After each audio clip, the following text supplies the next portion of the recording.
fait du bien les louanges, hein? Oui. Quand on applaudit pour les louanges, c'est pas parce qu'on est dans une salle de spectacle, c'est parce que les paroles qu'on a chantées résonnent et puis notre cœur s'exprime. Si on ferme nos yeux puis qu'on entend les paroles, on s'accorde avec les paroles, notre cœur s'élève. On est fait pour ça. Dieu nous a créés capables de réagir à la musique. Et puis quand notre cœur est en adoration, il se passe quelque chose. Oui, on va le dire pour les ados. Juste en passant, il y a une classe pour l'école du dimanche pour les ados ce matin. Certains, si vous pensiez qu'il n'y avait pas de classe, il y a une classe, c'est avec Alex que ça se passe ce matin. Donc voilà, ça nous prépare vraiment pour la prédication, ça, les louanges, le matin comme ça. Notre cœur s'élève, puis ensuite notre cœur va s'élever aussi au travers de la parole. Les deux sont extrêmement importants. Et puis, merci aux musiciens, toute l'équipe des musiciens. Il y a plusieurs musiciens qui participent et tout ça. Puis ça fait vraiment partie de ce que Dieu donne à l'Église. Il y a les prédicateurs, ça, c'est une partie du travail. Il y a les musiciens, c'est une partie du travail. Il y a ceux qui sont à la console, c'est une partie importante du travail. Il y a ceux qui filment, c'est important. Il y a ceux qui font le café, c'est important. Il y a ceux qui sourient puis qui vous serrent dans leurs bras, c'est important. On est tous le corps de Christ. Ça me réjouit parce que le matin, comme ça, on le voit. On le voit dans toute sa manifestation. Donc, je suis vraiment reconnaissant à Dieu pour ça. Donc, voilà. Je m'appelle Jean-François Moquin. Je suis un des pasteurs ici à Ecclésia. Si vous nous visitez pour la première fois, ça me fait plaisir de vous rencontrer. Je peux juste vous dire que si vous nous visitez, on a un petit cadeau en arrière pour vous. Donc, quand vous aurez terminé, le comptoir blanc en arrière, là où on sert les cafés, il y a des petits cadeaux. Vous avez juste à dire que vous venez pour la première fois. Et puis, ça nous fait plaisir de vous accueillir de cette manière-là. On poursuit aujourd'hui dans une nouvelle série qu'on a commencée sur la première épître aux Corinthiens. Vous le voyez ici, on a intitulé ça « Ensemble, c'est difficile ». Dans le fond, je viens un peu de vous dire ce matin, ensemble, c'est facile. On est tous là les uns avec les autres. On s'encourage les uns les autres et tout ça. Mais on est des humains. On est encore des pécheurs, même si Jésus est mort pour nos péchés. Puis notre nature humaine se manifeste encore. De moins en moins, avec le temps, on espère qu'on est transformé de plus en plus à l'image de Dieu. Mais l'Église de Corinthe était une église que l'apôtre Paul avait fondée. Il avait été conduit par Dieu dans une ville, là où le témoignage de l'Évangile de Jésus-Christ n'était jamais arrivé encore. Des gens ont été touchés, ils ont compris que Jésus était le Sauveur. Et puis, ils sont devenus l'Église. Paul a passé 1 an et demi avec eux. On voit ça dans les Actes au chapitre 18. Et puis, il les a enseignés, il leur a appris les fondements de la foi. Ensuite, Paul a continué son voyage missionnaire ailleurs pour fonder des églises à d'autres endroits. Donc, une épître, pour ceux qui ne sont pas familiers avec ça, c'était une lettre que l'apôtre Paul leur écrivait. Imaginez, par exemple, si on devait implanter une église à Val-David, par exemple. Je ne sais pas si... Hein? Je ne sais pas si je dis quelque chose de prophétique ce matin. Hein? Bien, on pourrait dire que Paul aurait pu écrire une épître aux gens de Val-David, les Val-Davidois, Val-Davisiens, ouais, Val-Davidois. OK? Fait qu'il y aurait une épître dans le Nouveau Testament, Val-Davidois. C'est ça, je l'ai bien dit, oui. Donc, c'est comme ça que ça se passait, surtout qu'il n'y avait pas de moyen de communication autre que par l'écrit. Mais chacun des endroits est teinté par sa culture. Et quand on devient chrétien après ça, bien, la culture dans laquelle on a grandi influence notre façon de voir Dieu. C'est pour ça que nous, on a la parole de Dieu ici. Et là, on est dans un temps où il y a l'Ancien Testament, mais il n'y a pas le Nouveau Testament encore qui a été écrit. Donc, les apôtres sont en train d'écrire. Ils doivent prendre soin des communautés qui ont grandi. Et puis, dans l'Église de Corinthe, ça ne va pas très bien. Ça va bien à plusieurs égards, mais ça ne va pas bien à plusieurs autres égards. Puis une des raisons, c'est parce qu'ils sont influencés, comme David l'a dit la semaine passée, ils sont influencés beaucoup par la philosophie. C'est la période des philosophes grecs. Et eux ne sont pas si loin que ça d'Athènes. Donc, en Macédoine, ils sont beaucoup influencés par les penseurs, par la rhétorique logique, les argumentations. Ils aiment aller dans une place publique puis entendre des gens faire des discours et tout. Et là, Paul arrive et puis, le christianisme est une certaine forme de discours. Il y a une philosophie qui vient avec. Il y a une vision du monde, il y a une façon d'expliquer la création du monde. Il y a une anthropologie là-dedans. L'anthropologie, c'est la science qui étudie l'homme. L'humain se comprend maintenant à la lumière de Dieu, qu'il l'a créé et tout ça. Donc, c'est fascinant pour eux. Mais c'est beaucoup plus que ça. Puis le problème, c'est que si la théologie, l'étude de Dieu, devient quelque chose de théorique pour nous et que ça ne nous transforme pas, mais ça devient un petit peu dénudé de son sens, dénaturé. Et c'est ça qui se passe. Donc, on a une Église qui aime connaître, qui aime discourir, qui aime être capable de dire, hey, écoute, moi j'ai écouté l'enseignement de Paul, j'ai écouté l'enseignement de Céphas, ça c'est Pierre. Pierre, il était avec Jésus directement. Ah non, Apollos, hey, tu aurais dû entendre Apollos. Ouais, ben, puis là, il argumente, puis il y a des séparations, puis il y a des divisions dans l'Église où ils sont en chicane tout le temps parce que un, il dit, oh non, non, moi j'aime bien mieux lui, moi j'aime bien mieux lui. C'est comme, c'est une des choses que Paul doit régler. Mais donc, tout ce désordre-là fait en sorte que l'Église est en train de grandir avec une compréhension théorique de la vérité de Dieu. C'est ça que Paul va corriger. En fait, si on comprend ça, on comprend tous les problèmes qui sont corrigés dans l'Épître aux Corinthiens. Ça vient tout du même problème. Ce n'est pas rentré en dedans. C'est ce qu'on va voir aujourd'hui. On va être dans l'Épître aux Corinthiens, la première Épître aux Corinthiens, au chapitre 8. Et puis, on va voir ensemble, donc je vais tourner là, un sujet intéressant. Mais avant qu'on entre là-dedans, on va s'adresser à ce Dieu-là dont il est question. Seigneur, on commence humblement, après avoir chanté, après avoir élevé, puis avoir dit, Christ est ressuscité des morts. Christ est ressuscité des morts, Seigneur, on sait que tu es à la droite de Dieu. C'est toi qui es Dieu. C'est toi qui contrôles tout, Seigneur, et nous, on est tes disciples. On n'est pas ici pour venir entendre des discours de philosophie ou de sagesse humaine. On est ici parce qu'on est des enfants que tu t'es rachetés, que tu as adoptés. On fait partie de ta famille. Donc, on est ici, Seigneur, en tant que disciples, en tant que brebis qui veulent entendre ta voix. Donc, vraiment, Seigneur, on te demande, libère-nous de nos têtes. Ce matin, c'est ce que je veux te dire. Tu te sers de nos têtes, mais que nos têtes ne nous empêchent pas de comprendre ce que tu veux changer dans nos cœurs. En fait, que nos têtes nous dirigent avec ce qu'on va comprendre pour transformer nos vies au travers de ta parole. Permets-nous pas d'être des auditeurs de ta parole seulement, puis de ne pas les mettre en pratique. Seigneur, transforme nos vies au travers de ta parole. Transforme ton Église au travers de nos vies transformées. Transforme les Laurentides au travers de nos vies transformées. Glorifie-toi, Seigneur. On est ici pour ça. C'est toi qui es Seigneur. Sois glorifié, toi seul, Jésus. On prie dans le nom de Jésus, notre Sauveur. Amen.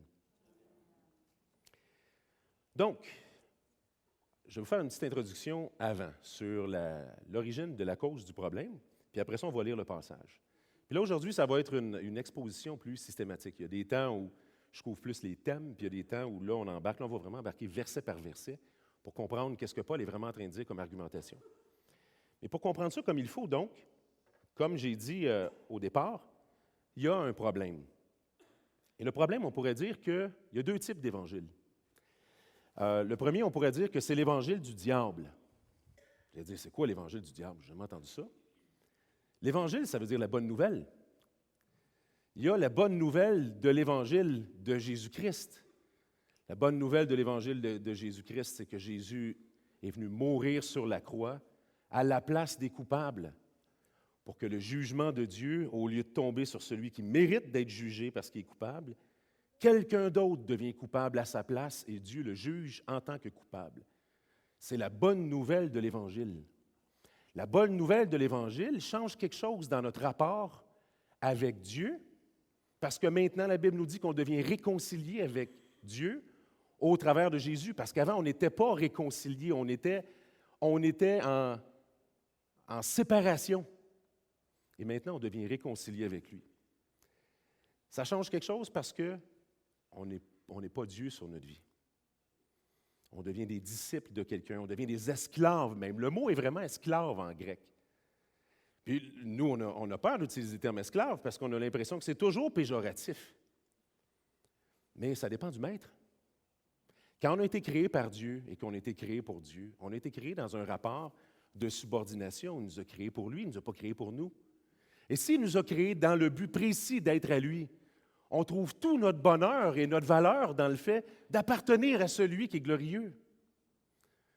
La bonne nouvelle de l'Évangile est supposée de rétablir ce rapport-là, nous remettre dans un rapport qui nous redonne notre juste place. On est des esclaves volontaires. On a choisi de se donner à lui. Je ne sais pas si ça veut dire quelque chose. Parle, Seigneur. Mais l'évangile du diable, c'est quoi? L'évangile du diable, on le voit dans le livre de la Genèse, au chapitre 3. Les humains ont été créés dans le Jardin d'Éden, dans la relation parfaite avec Dieu. Et puis là, le diable leur pose des questions. Il commence par leur dire, « Moi, j'ai une connaissance que Dieu n'a pas ou que Dieu ne veut pas que vous ayez. J'ai une connaissance plus grande. Dieu vous a menti. Moi, je vais vous le dire. Dieu a-t-il vraiment dit que vous ne pouvez pas manger de tous les fruits qui sont dans le Jardin d'Éden? » Il commence comme ça, en leur disant, « Moi, je vais vous en dire une bonne, il ne vous a pas tout dit. » Ensuite, donc, les humains disent, ben non, on peut manger tous les fruits, mais en ce qui concerne le fruit de l'arbre de connaissance du bien et du mal, on n'est pas supposé d'en manger. OK? Ben moi, je vais vous dire, c'est quoi la vérité? Dieu, il sait que quand vous allez en manger, là, vos yeux vont s'ouvrir. Vous allez devenir comme Dieu. Ça fait plusieurs fois que je le mentionne. Hein? Peut-être que vous avez l'impression que je radote. Mais c'est important. Il y a beaucoup de personnes ici qui viennent d'un background dans le New Age ou au travers de l'ésotérisme. Là où on nous enseigne la bonne nouvelle en question. Comme le diable a dit à Adam et Ève, « Moi t'en dire une bonne. Moi, tu peux devenir Dieu, tu n'as plus besoin de lui pour l'être. C'est toi qui mènes.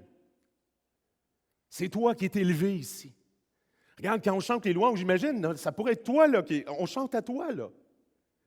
Tu sais, quand tu fais du bien, là, tu t'en vas, là, puis c'est toi qu'on applaudit, là. C'est pour ça que je prenais la peine de le dire. On applaudit Christ. Les dons que Dieu a donnés à ceux qui chantent sont à l'honneur de quelqu'un d'autre. C'est ça la bonne nouvelle de l'Évangile. Mais l'Évangile du diable, lui, il nous dit, non, non, toi, tu le mérites. Toi, tu es hot. Tu es capable d'en faire du bien.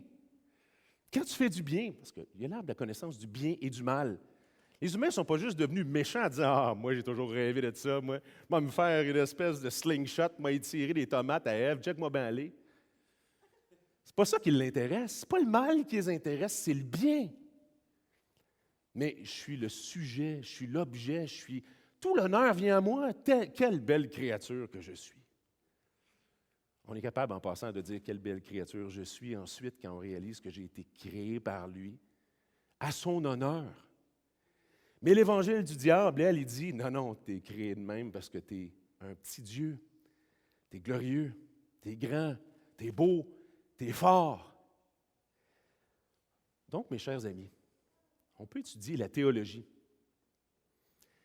avec cette attitude-là. Parce que plus j'étudie la théologie veut dire théos, qui veut dire Dieu, puis la connaissance. Donc, la connaissance de Dieu, c'est l'étude de Dieu.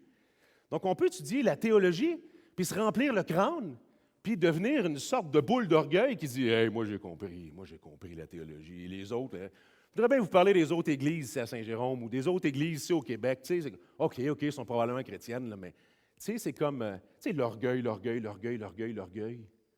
Ça existe, c'est malheureux, mais ça existe. Mais donc, on arrive dans la vie chrétienne et on peut s'être converti à Jésus et tout notre comportement est habitué d'être tourné vers nous. Et là, ensuite, on trouve la vérité. Et là, tu te mets à te garrocher dedans pour épater la galerie. C'est ça qui se passe à Corinthe.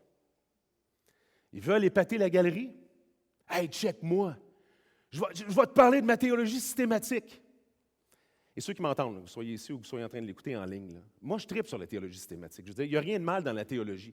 J'aime la théologie. C'est quelque chose. Moi, j'en mange. Ma femme pourrait attester ça.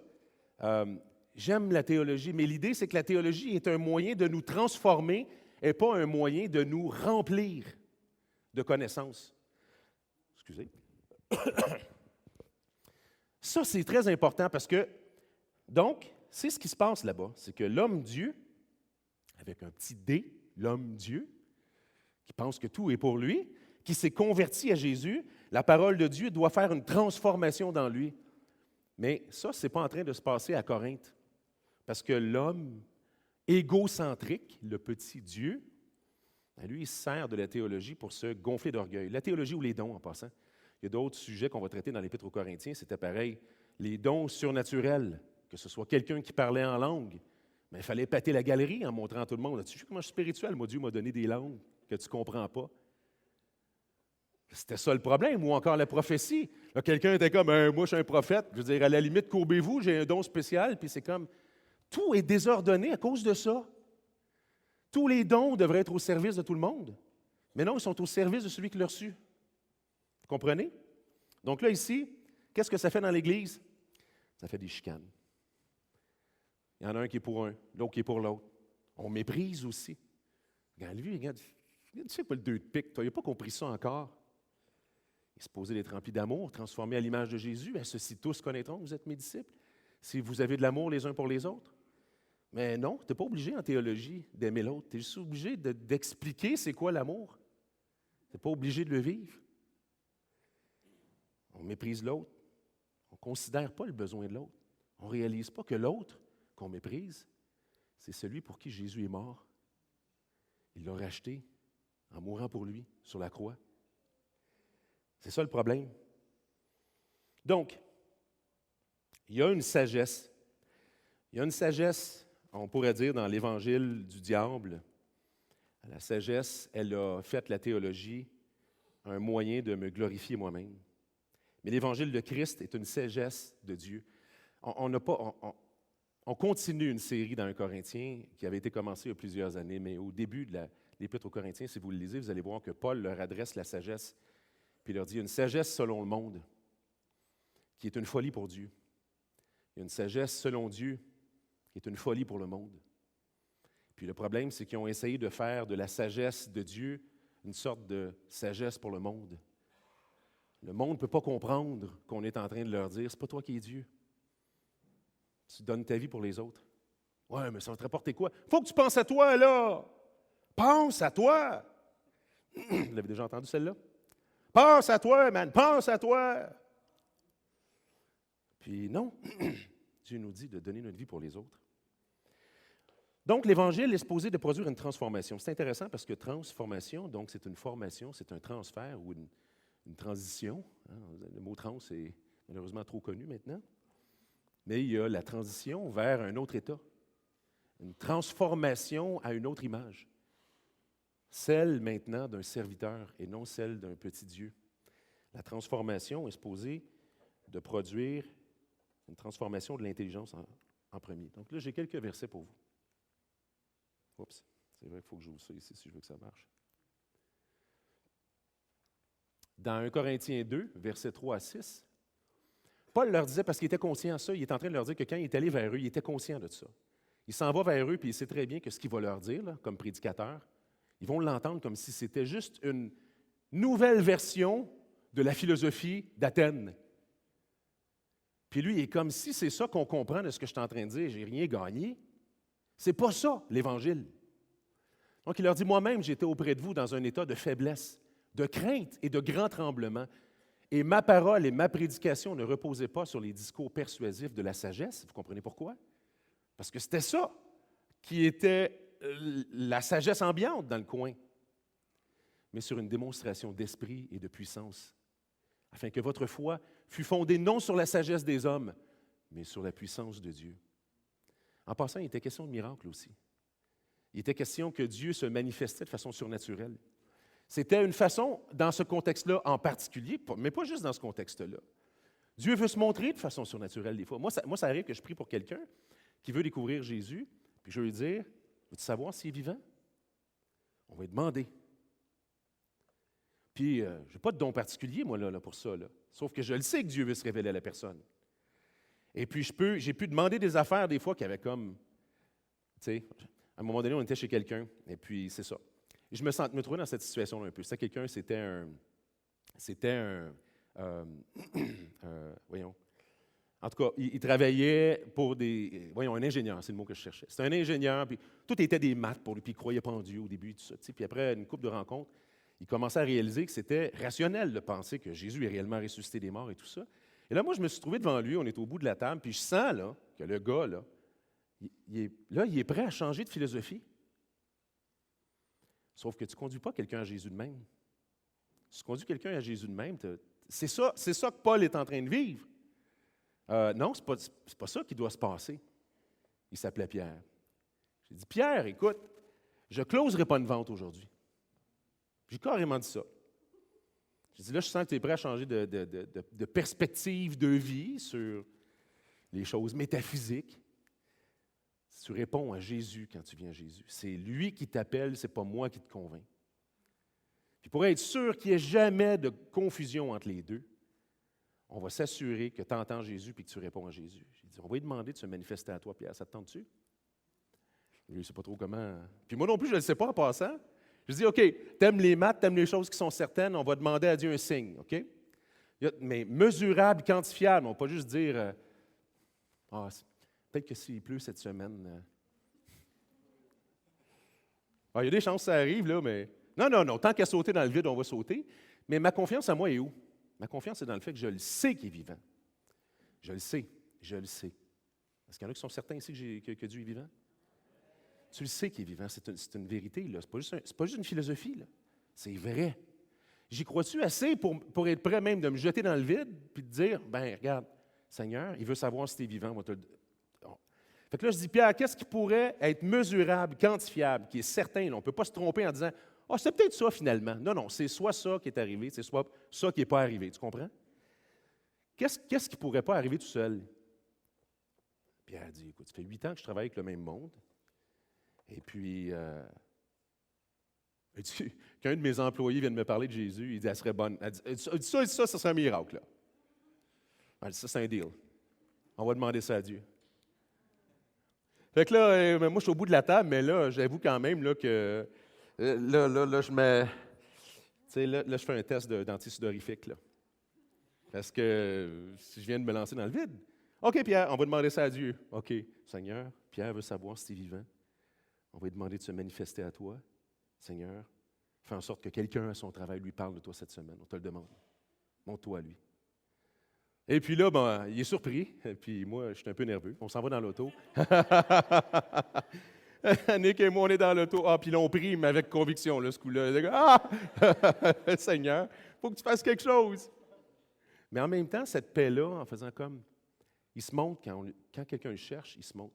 En passant, si on lui avait demandé une Ferrari, on n'est pas sérieux. Il faut être sérieux là-dedans. Veux-tu savoir pour vrai si Dieu est vivant?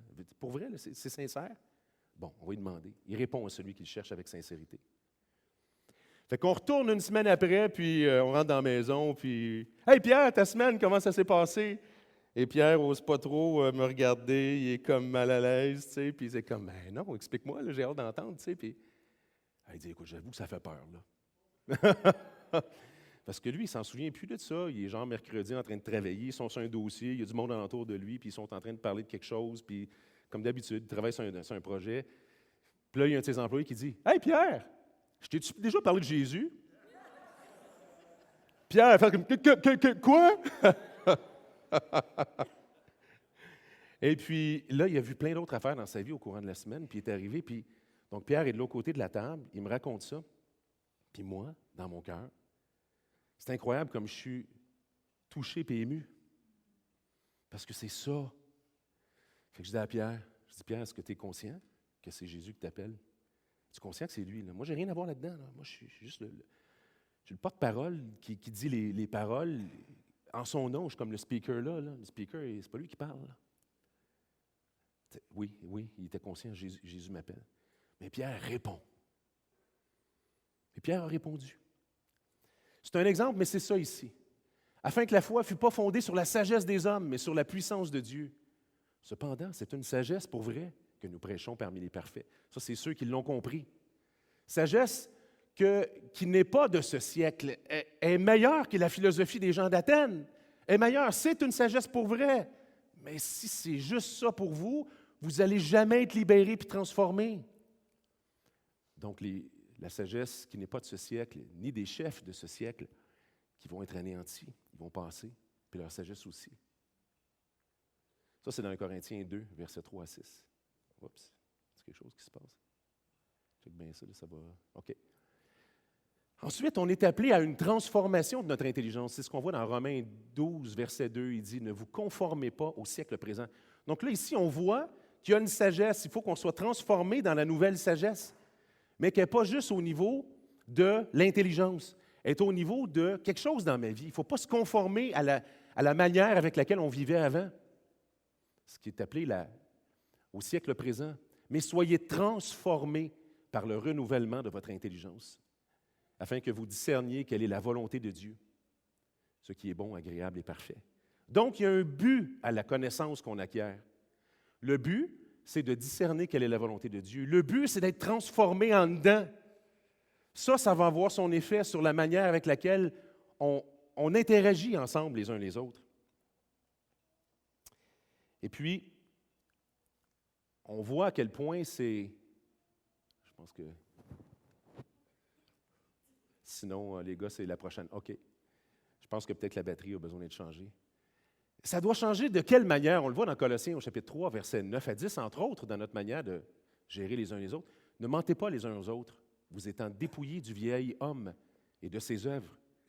Ce qu'on était avant, ce qui était le résultat de notre façon de vivre, c'est comme, transporte pas ça dans le christianisme. À mesure que tu connais la théologie, elle doit nous transformer. Donc, vous étant dépouillés du vieil homme et de ses œuvres et ayant revêtu l'homme nouveau, la transformation qui se renouvelle dans la connaissance. Donc, la connaissance a un lien. La connaissance est importante. C'est pour ça qu'on enseigne la Bible, selon l'image de celui qui l'a créée. Donc, Dieu veut que ça change quelque chose au milieu de nous. On peut passer au prochain. S'il vous plaît, les gars. Désolé, j'utiliserai plus ça. Je pense que la batterie est... Parfait. Et dans Galates 5, verset 22, on voit ici le fruit de ça. Mais le fruit de l'esprit, c'est l'amour, la joie, la paix, la patience, la bonté, la bénignité, la fidélité, la douceur, la tempérance. C'est le contraire de ce qui se passe à Corinthe. Puis ça, c'est ce qui nous introduit vraiment bien à notre passage. On va regarder le passage ensemble parce que, donc là, on voit que Paul parle aussi de celui qui entend la parole de Dieu puis qui est transformé à l'image de Dieu. Il l'appelle l'homme spirituel. C'est l'homme qui est transformé. Et le contraire de ça, c'est l'homme charnel. Puis il dit aux Corinthiens, le problème, c'est que vous comprenez bien les doctrines, vous êtes capable de les citer, mais vous êtes charnel, vous ne les vivez pas. Vous avez une théologie qui transforme bien des débats, mais qui ne transforme pas votre cœur, ni les relations dans l'Église, et qui ne brille pas. Si on est des philosophes, nous autres, les pasteurs, on fait pitié, c'est juste ça qu'on a. Non. Ce qu'on veut faire connaître, c'est celui qui se révèle, c'est celui qui transforme. Et ça devrait se manifester dans nos vies. Que votre lumière luise ainsi devant les hommes, afin qu'ils voient vos bonnes œuvres et qu'ils glorifient votre Père qui est dans les cieux. Matthieu 5, verset 16. Donc, l'homme spirituel, il est transformé par sa théologie. On pourrait dire qu'il est même le produit de sa théologie. Donc, la théologie, c'est le sujet que j'aborde aujourd'hui. Parce qu'après, là, on rentre dans le passage, puis on regarde verset par verset. Puis on va voir vraiment que la théologie qui doit nous transformer, elle doit faire de nous un produit. Le produit de la théologie devrait produire exactement ce qu'on voit ici, devrait produire de l'amour dans nos rapports les uns avec les autres. Ça devrait produire de la joie, ça devrait produire de la paix, de la patience, de la bonté, de la bénignité, de la fidélité, de la douceur, de la tempérance. Peut-être pas de façon absolue parce qu'on n'est pas parfait. On n'est pas parfait. Personne ne peut dire, regarde, ça me caractérise tout le temps. Mais par exemple, ça se caractérise dans notre façon de voir les rapports réguliers avec tout le monde. Mais celui, par exemple, qui a une théologie déconnectée d'une relation avec Dieu, qui le transforme, c'est l'homme charnel. Lui, il est exalté puis glorifié par sa théologie. Lui, quand il fait de la théologie, ça le glorifie. Lui, son objectif, c'est d'être le meilleur enseignant. C'est d'en connaître plus que l'autre. C'est d'être capable d'y montrer que sa théologie est faible. C'est d'être capable de le pointer puis de se faire une jambette. Puis de dire un jour, dans tes plus grands fantasmes et rêves, là, tu seras comme moi. Cling! C'est là que le sourire brille. Oups. Vous voyez la différence? Donc, entendez bien ce que je dis. Je ne suis pas en train de dire qu'il ne faut pas étudier la théologie. Vous avez bien compris ce que je dis. La théologie est importante dans la mesure où elle fait de nous son produit. Pas dans la mesure où l'Évangile est un produit pour ma glorification, ou la théologie est un produit pour ma glorification. Donc, maintenant, on va lire notre passage. Mais ce que je vais faire, c'est que, parce que c'est un petit chapitre, il y a 13 versets. Donc, ça nous permet de le lire au complet et de passer au travers de chacun des passages. Mais ce que je vais faire, c'est que je vais lire par petits blocs. Donc là, on va lire les 3 premiers versets puis je vais les commenter. C'est bon? Donc, 1 Corinthiens 8. Première épître aux Corinthiens, donc il y en a 2, chapitre 8, versets 1 à 3. Je lis selon une version, je sais que plusieurs, vous avez une autre version. Je lis selon une version qui s'appelle Louis II. Pour ce qui concerne les viandes sacrifiées aux idoles. Donc, Paul va leur parler de viandes qui sont sacrifiées aux idoles. C'est ce qu'on va voir en détail. Nous savons que nous avons tous la connaissance. Notez les mots-clés ici. Nous savons que nous avons tous la connaissance. La connaissance enfle, mais la charité ou l'amour édifie. Si quelqu'un croit savoir quelque chose, il n'a pas encore connu comme il faut connaître. Mais si quelqu'un aime Dieu, celui-là est connu par lui. Le problème avec les viandes sacrifiées aux idoles, c'est qu'il y a des temples d'idoles dans la ville de Corinthe. Puis dans ces temples-là, on sacrifie des animaux à des dieux qui n'existent pas. Il n'existe pas, il y a juste un Dieu. Il y a juste un Dieu créateur. C'est ce qu'on comprend. Quand ils sont venus à l'Évangile, ils ont compris. Avant, vous pensiez qu'il y avait plein de dieux. Maintenant, vous le savez, il n'y en a rien qu'un Dieu créateur. Et puis, il est en 3 personnes. Et puis, donc, il y a un Dieu. Donc, quand les gens pensent qu'ils sacrifient à des dieux, ils ne sacrifient pas à des dieux. Il n'existe pas d'autres dieux. Donc, eux, ils sont là dans le temple, et puis les sacrificateurs de ces temples-là, ils sacrifient les animaux. Puis après avoir sacrifié les animaux, ils vendent de la viande. Moyen de faire un peu de revenus avec ça. Ils vendent de la viande, fait que c'est moins cher. Fait que si le budget est serré cette semaine, tu peux aller au temple là-bas, manger de la viande à moitié prix. C'est-tu correct de manger de la viande qui a déjà été sacrifiée à des idoles, ou c'est pas correct de manger de la viande qui a été sacrifiée aux idoles? C'est ça la question qui se pose à Corinthe. Puis il y a des opinions qui sont différentes par rapport à ça. Puis là, Paul va se commettre sur ça. Il va aller leur dire c'est quoi qui est la vraie position. Mais le problème, ce n'est pas vraiment la position théologique. Le problème, c'est que celui qui a bien compris, il n'a pas compris qu'il ne fallait pas qu'il méprise celui qui ne pense pas comme lui. Puis on va voir qu'il est même pire que ça, il est une occasion de chute.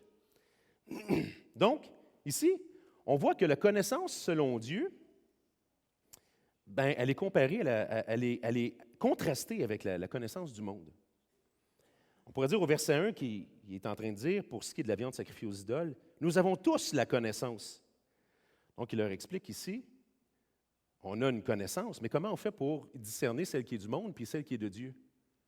Il leur dit, c'est simple, il y en a une qui fait en sorte que ta théologie, connaissance ou théologie, on va les mélanger, les interchanger, OK? Ta théologie ou ta connaissance théologique est supposée de produire un fruit. Tu veux savoir c'est quoi ce fruit-là? C'est l'amour. Et puis, c'est d'édifier les frères. Tu veux savoir comment reconnaître l'autre connaissance qui ne produit pas le fruit, mais qui te glorifie toi? Elle t'enfle d'orgueil. Tu vas dire, regarde-moi le 2 de pique. Je ne peux pas croire qu'il pense encore ça. Tu n'as pas compris l'Évangile, toi?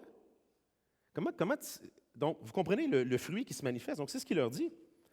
Il leur dit, on a tous la connaissance. Les gars, on a toute la théologie, hein, c'est vrai, mais je vais vous en dire une bonne. La théologie, sans une relation avec Dieu, elle produit un enflement de ton orgueil, mon pit.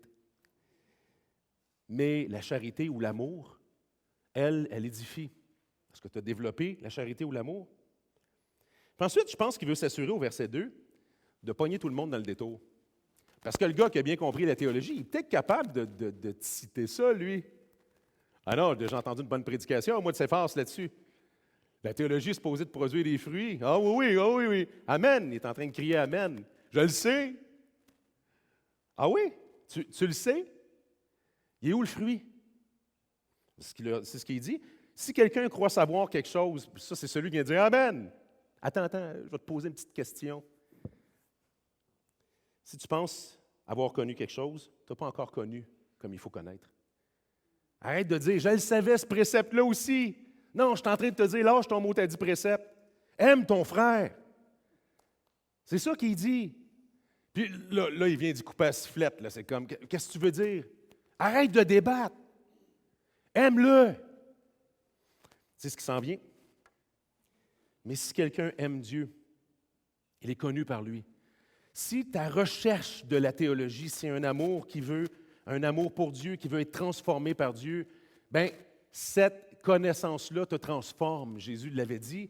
Il avait dit, si quelqu'un entend mes paroles et la met en pratique, je l'aimerai, mon Père l'aimera, je l'aimerai, je me ferai connaître à lui. Donc, il y a vraiment l'aspect de ça, c'est dans Jean 14, 21, il y a vraiment l'aspect de la transformation d'une relation avec Dieu qui nous transforme. Il se révèle à nous, il nous transforme. Donc, la théologie, elle doit venir de là. C'est pas ça qui arrive chez eux. Ensuite, donc, on va lire les prochains versets. OK? Le prochain verset, ça va être les versets 4 à 8. Donc, là, c'est une petite introduction qu'il leur a dit. Là, il leur répète. OK, je reviens là-dessus, les gars. OK. Pour ce qui est donc de la viande sacrifiée aux idoles, nous savons, donc la connaissance, notre bonne théologie, les gars, je vais vous la dire. Nous savons qu'il n'y a point d'idole dans le monde. Il n'y en a pas. Et qu'il y a un seul Dieu. Il y a juste un Dieu. Je vais vous le dire. Vous vouliez savoir c'est quoi qu'on a pensé par rapport à ça? Il y a juste un Dieu. OK? Ceux qui pensent qu'il y a juste un Dieu puis qu'il n'y a pas d'idole, on n'est pas en train de manger de la viande qui a été sacrifiée à un idole qui existe ou un autre petit Dieu qui existe. Il n'y en a pas, il n'y en a rien qu'un. OK? Il n'y a pas d'idole dans le monde et qu'il n'y a qu'un seul Dieu. Verset 5. Car s'il était des êtres qui sont appelés des dieux, soit dans le ciel, soit sur la terre, comme il existe réellement plusieurs dieux et plusieurs seigneurs, néanmoins, donc eux c'est ce qu'ils pensent, néanmoins, pour nous, il n'y a qu'un seul Dieu, le Père, de qui viennent toutes choses et pour qui nous sommes. Et un seul Seigneur, Jésus-Christ, par qui sont toutes choses et par qui nous sommes, nous aussi. Donc, il est en train de leur répondre ici. Il est vraiment en train de leur dire, bien, si tu as compris ça, là, regardez bien, ça c'est une clé. Si tu as compris ça, là, qu'il y a juste un Dieu, tu es libéré d'un fardeau qui portait sur toi de toujours avoir l'impression que tu pouvais adorer un faux Dieu. Il n'y en a pas de ces faux dieux-là. Donc, celui qui porte un fardeau parce qu'il a toujours peur, parce qu'il n'est pas libéré par l'Évangile, il porte un fardeau. C'est vrai qu'il porte un fardeau. Donc, celui qui a compris ça, il est libre. Lui, il se dit, bon, ben coudonc, de la viande à 50 % de rabais, avec l'inflation en ce moment, c'est un bon bargain. Je suis libre de le prendre. Donc, Paul est en train de dire, tu as raison, tu as bien compris. Tu es libre. Donc, l'Évangile, la bonne nouvelle, elle apporte une liberté. Elle nous libère. C'est vrai que la connaissance, quand elle est bien placée et que tu as bien compris le concept, tu te libères. Vous comprenez la liberté? OK? Mais le problème, c'est que la liberté, elle est imbibée de l'amour de Dieu ou elle est imbibée de mon orgueil? Si elle est imbibée de mon orgueil, bien, je vais dire à l'autre, ben, regarde, si toi, tu n'es pas content puis que tu penses que ce n'est pas correct, tant pis pour toi. Si toi, c'est une pierre d'achoppement pour toi, une pierre d'achoppement, c'est quelque chose qui fait en sorte que l'autre, il s'éloigne de la foi. Tant pis pour toi. Tu as juste à être fort spirituellement, tu as juste à connaître la théologie. Tant pis pour toi. Donc, ma liberté devient un moyen de me foutre de la gueule de l'autre, puis même de ne pas me soucier du fait que peut-être que ça va l'éloigner spirituellement. C'est littéralement ça qui est en train d'arriver ici. Donc, on s'entend que la compréhension de la bonne théologie nous donne une liberté. On est libre d'un fardeau. Mais en même temps, la liberté, elle est moins importante que la conscience du frère en question. Et là, c'est ce qu'on va continuer de voir. Donc, il dit, mais cette connaissance, verset 7, n'est pas chez tous. Ça veut dire que ce n'est pas tout le monde qui l'a compris, ça. Pas tout le monde qui l'a compris. Je vous l'ai expliqué là, OK? Vous avez raison, ceux qui croyaient ça. Mais le problème, c'est que ce n'est pas tout le monde qui l'a compris, OK? Quelques-uns, d'après leur manière dont ils envisagent encore l'idole, mangent de ces viandes comme s'ils étaient sacrifiés aux idoles. Et leur conscience, qui est faible, est souillée. OK, pour bien comprendre ça, là, ça veut dire que là, il y a quelqu'un qui entre dans l'Église. Lui, il a moins d'expérience dans la vie chrétienne que celui qui a étudié la théologie. Lui, il a l'impression, là, je ne vais pas aller adorer une idole, là. Mais celui qui a bien compris, il dit, il n'existe pas l'idole, il y a juste de la viande. Mais l'autre, par exemple, il a l'impression qu'il n'est pas encore libéré parce qu'il n'a pas encore compris qu'il n'y a pas plusieurs dieux. Puis là, lui, il apprend du chrétien qui est supposément mature parce qu'il comprend la théologie. Il apprend, c'est pas grave, pas grave. C'est sacrifié à d'autres dieux, mais c'est pas grave. Lui, qu'est-ce qu'il apprend? Lui, il apprend dans sa conscience. Autrement dit, sa conscience à lui, la conscience, c'est le mécanisme que Dieu nous a donné pour nous conduire vers une transformation. Puis on doit obéir. Dieu nous conduit il faut obéir à notre conscience. Elle est extrêmement importante. Ça, c'est comme quand tu vas dehors, en bobette, puis qu'il fait moins 30. Bon, c'est peut-être pas arrivé, là, mais un exemple. Il y a quelque chose dans ton système qui fait en sorte qu'il y a une fesse qui te gèle. Ça fait mal. OK? Donc, c'est un mécanisme pour te protéger. C'est comme, non, habille-toi. Il va falloir t'habiller pas mal plus au Québec pour aller dehors en bobette. OK? La conscience, elle est le moyen par lequel Dieu nous parle. Maintenant, la conscience, des fois, elle est biaisée parce qu'elle ne comprend pas bien les principes. Mais la conscience, il faut apprendre aux croyants à lui obéir à la conscience. Donc, si tu es mature dans la foi, plutôt que juste avoir dit, c'est pas grave, c'est pas grave, il faut que tu le prennes par les épaules, puis que tu parles avec lui, et puis que tu lui expliques comme il faut. Puis s'il ne comprend pas, qu'est-ce que tu vas faire? Tu vas lui apprendre à ne pas obéir à sa conscience, puis ce que ça va donner, c'est qu'il va s'habituer, lui, à dire « Ouais, c'est sûrement péché, mais c'est pas grave, c'est pas grave. Je peux pécher, faire ce que je veux, c'est pas grave. C'est pas grave, les gens qui ont plus d'expérience, ils le font. » C'est ça qui est en train d'arriver, il est en train de dire, lui, sa conscience qui est faible est souillée, elle est en train d'être diminuée, tu es en train de faire l'effet néfaste sur lui. C'est pas ça. Fait que oui, si tu expliques, tant mieux. S'il comprend, puis que là, sa conscience est libérée, parce que la théologie l'a libéré, la connaissance l'a libéré, tu as réussi. Si tu n'as pas réussi, tu le conduis juste à s'habituer à vivre avec le péché. Ça va s'impliquer sur un paquet d'affaires qui vont être des péchés pour vrai. Donc, comment on est supposé de réagir avec ça? Donc, c'est quand même des gros mots qu'il utilise. Sa conscience, qui est faible, est souillée. Donc, il dit, c'est pas pour un aliment, par un aliment, verset 8, qu'on s'approche de Dieu. Si on en mange, si on n'en mange pas. Tu vois? On n'a rien de plus ou on n'a rien de moins. Au verset 9, donc, on va lire les versets 9 jusqu'au verset 12. Prenez garde toutefois que votre liberté ne devienne pas une pierre d'achoppement pour le faible.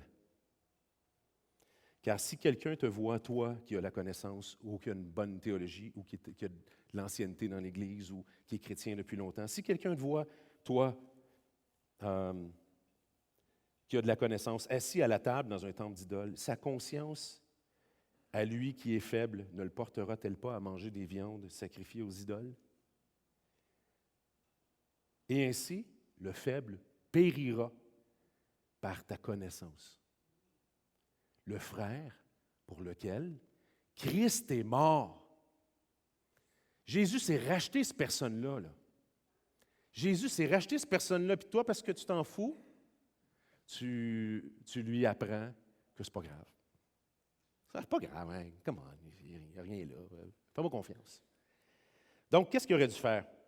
Ici, donc, on voit, il y a des choses à clarifier ici quand même. Donc, prenez garde, verset 9, que votre liberté ne devienne pas une pierre d'achoppement. Donc, ça veut dire que ta liberté, c'est le fun, tu es content?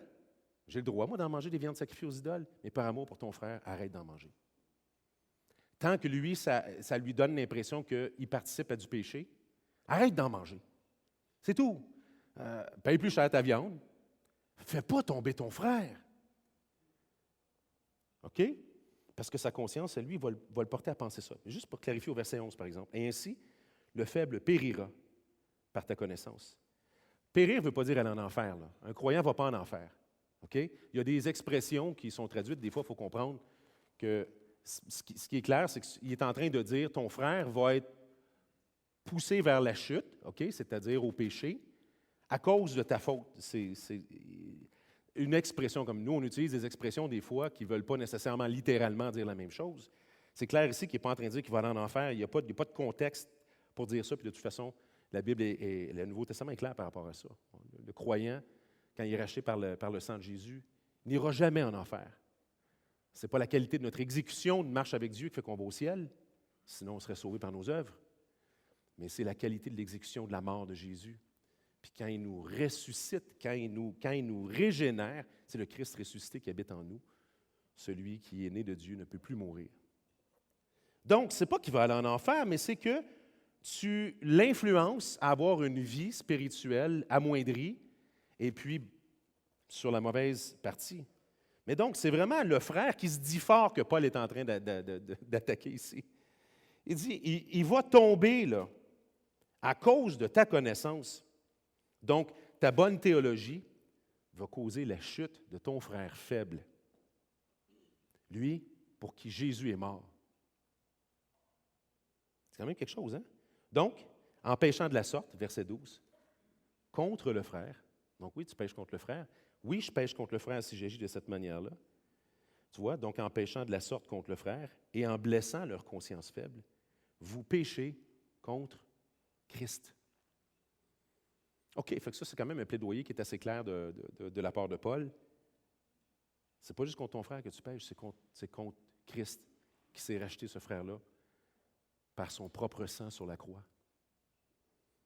Donc, c'est quoi la solution? Je suis posé de faire quoi? Je suis posé de faire quoi? C'est ce que Paul va dire au verset 13. C'est pourquoi, si un aliment scandalise mon frère, je ne mangerai jamais de viande afin de ne pas scandaliser mon frère. Donc, vous comprenez à quel point c'est important. Puis, il est arrivé quelque chose de dur à gérer en 2020. Il y a eu la pandémie. Quand est arrivée la pandémie, ce n'est pas tout le monde qui pensait pareil par rapport à ce qui se passait. Ceux qui me connaissent savent que je suis un gars de conviction.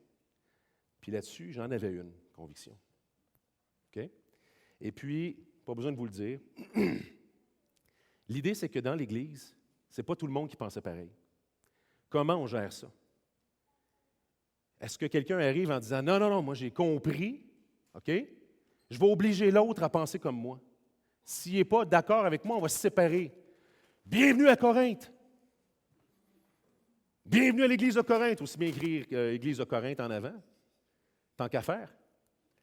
Ça a été difficile parce qu'il a fallu l'équipe des anciens, vraiment passer du temps ensemble. Ce n'était pas tout le monde dans l'équipe des anciens qui le voyait nécessairement de la même manière, mais par la grâce de Dieu, on pense que ces principes-là ont vraiment transparu à l'intérieur de nous, puis à l'intérieur des autres, de manière que notre objectif, même si on pouvait avoir beaucoup de conviction sur une certaine position, ce n'était pas de faire en sorte que tout le monde pense comme moi, c'était de faire en sorte que tout le monde soit capable de s'accueillir les uns les autres, même avec un sujet aussi polarisant que celui du vaccin.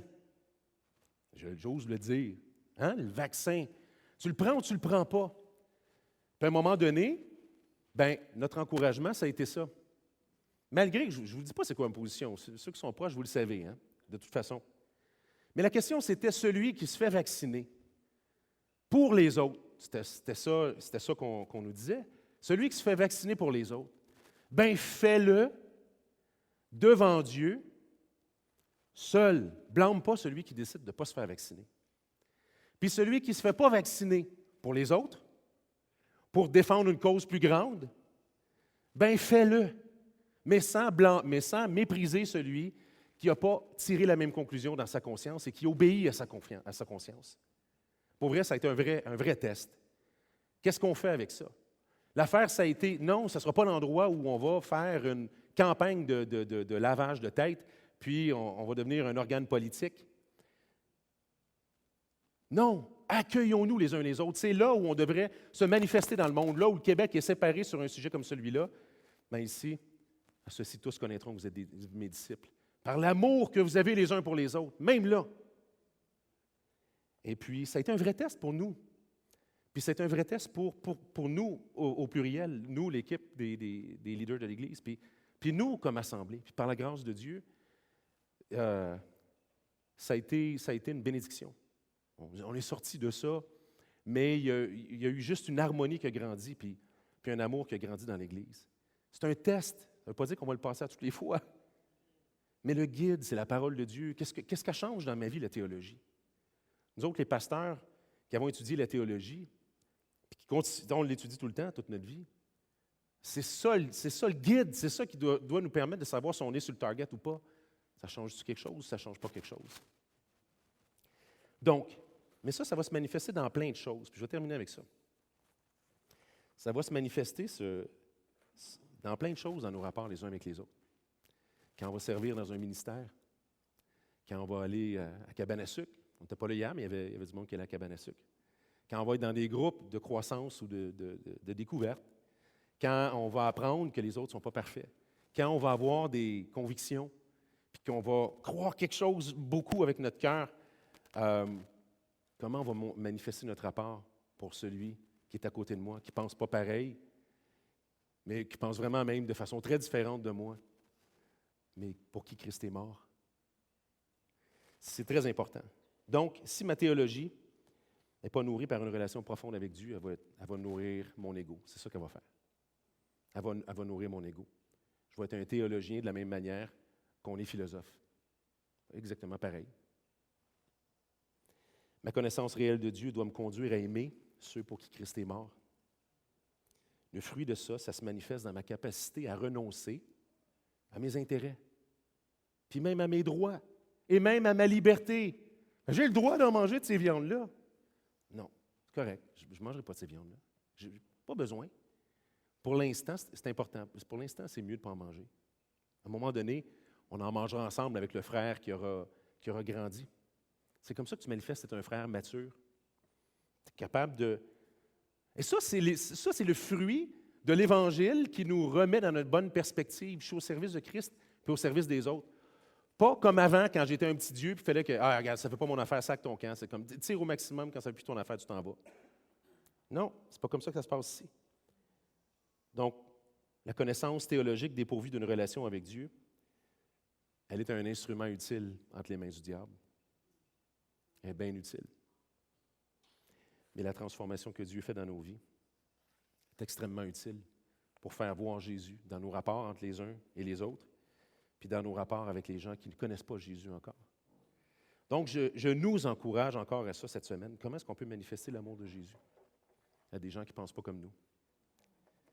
Comment est-ce qu'on peut demander pardon à quelqu'un avec qui on était raide un peu, ou même beaucoup, parce qu'on avait raison? Comment est-ce qu'on peut manifester l'amour de Jésus? Comment est-ce qu'on peut le faire? Comment est-ce que ça peut changer notre façon d'être l'Église ecclésia? Donc, gloire à Dieu pour sa parole. C'est incroyable comme c'est pratique. Pas vrai? Hein? Ça a beau faire 2000 ans, à peu près. C'est encore d'actualité. Donc, on va prier en terminant.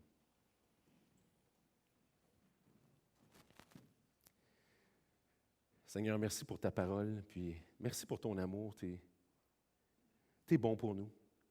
Si aujourd'hui, en disant ça, on s'identifie à celui qui a méprisé les autres, on n'a pas peur de venir à toi pour te le faire connaître, Seigneur. Quand on confesse nos fautes, quand on est coupable devant toi, tout ce qu'on trouve, c'est un Dieu qui a couvert déjà par son sang nos péchés. Tu nous prends dans tes bras comme un enfant qui a cassé un pot, encore. Puis tu nous serres dans tes bras. Tu nous aimes. Seigneur, que ton amour nous transforme, s'il te plaît. Que ta parole nous transforme, s'il te plaît. Que tout le monde ici puisse être le récipient de ton amour qui passe au travers des autres pour venir vers nous. Fais grandir, Seigneur, le témoignage de l'Évangile dans les Laurentides. Permets-nous d'aimer d'une manière que les gens remarquent, parce qu'il y a quelque chose de différent dans son essence. Attire au travers de nous, Jésus. Fais descendre ta parole dans nos cœurs aujourd'hui. Parle-nous cette semaine. Et puis transforme-nous à l'image de Jésus. C'est dans le nom de Jésus, notre Sauveur, qu'on te prie. Amen. Bonne semaine, mes amis.